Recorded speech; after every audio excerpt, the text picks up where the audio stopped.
Hello, Joyce Odidison here, and welcome to Wellbeing Intelligent Moment. And today I want to talk about workplace transformation. So, most of my career as a conflict analyst is being to help organizations to respond to workplace recovery and transformation after a difficult conflict. So, there are different types of things that happen that requires a workplace transformation. Sometimes it's probably downsizing, it may be a rapid increase in staff, it may be a complaint or grievance, harassment in a department, bullying. It might be a leader who isn't leading properly or who has allowed a lot of chaos and toxic things to happen in the workplace. So some key things that needs to happen for workplace transformation is acknowledgement.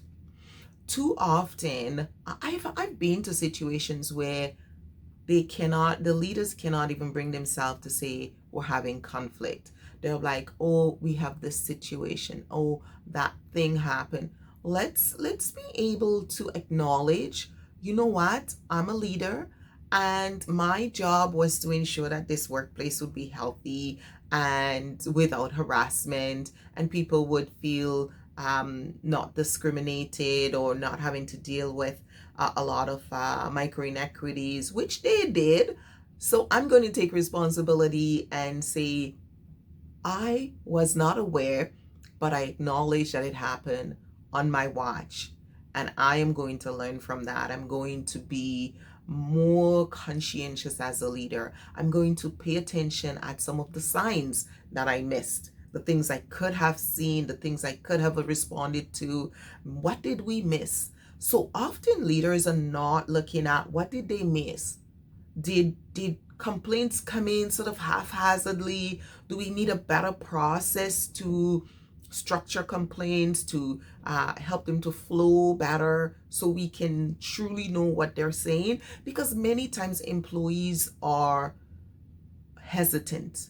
They are scared to complain when, especially if it's coming from a mid-level leader or someone who is in a senior position. They're worried about their jobs, their own security, suffering repercussions. So these things can prevent them from complaining. So sometimes they complain, but they're not complaining well. And so I do a lot of work around educating employees around how to make complaints, how to structure your complaint so that it gets heard, so that the right words are flagged, so people truly know what's going on.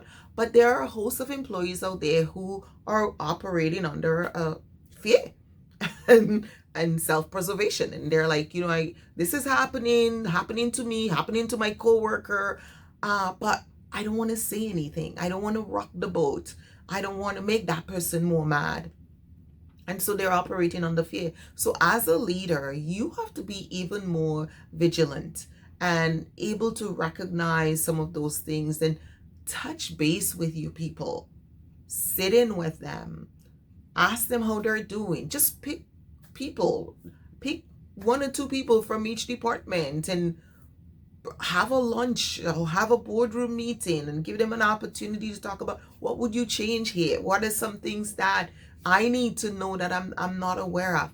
We sometimes spend too much time in our corporate offices and not figuring out what's happening on the ground. It's important to do that. And so just pay that time and attention to what's going on. Listen to people. Have that. You can't have an open door, because I've had lots of lots of teaching and coaching around mid management and executives around this open door policy. Yes, you want to have an open door policy, but it's not an open door, because especially now post pandemic, where people are working virtually, they're working hybrid, it just doesn't work. So it doesn't work in all organizations, in all environments. You have to have a more creative ways of checking in. It could be an email that you send out to everybody and invite them to share one or two things that's going well in their department, one or two things that they would change, one or two things that would make the workplace a happier place to be. Because let's face it, if people are not happy at work, they are not going to want to come to work. It's not rocket science. Humans, just our brain just doesn't allow us to keep doing things that makes us unhappy, right?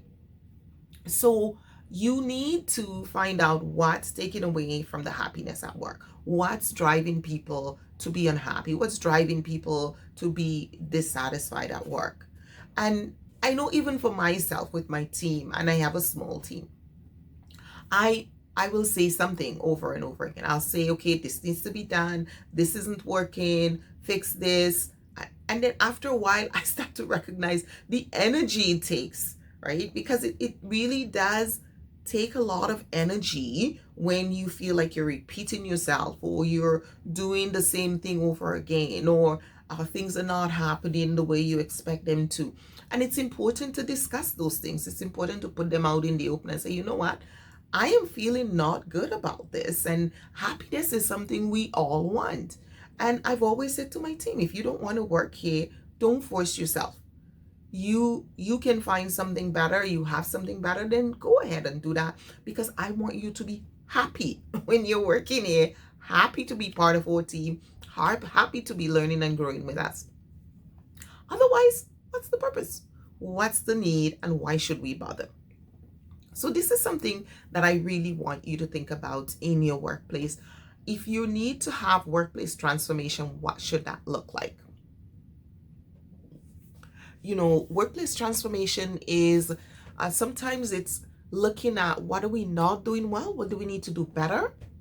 What should we change? What should we do more of? So all of those are part of the workplace transformation.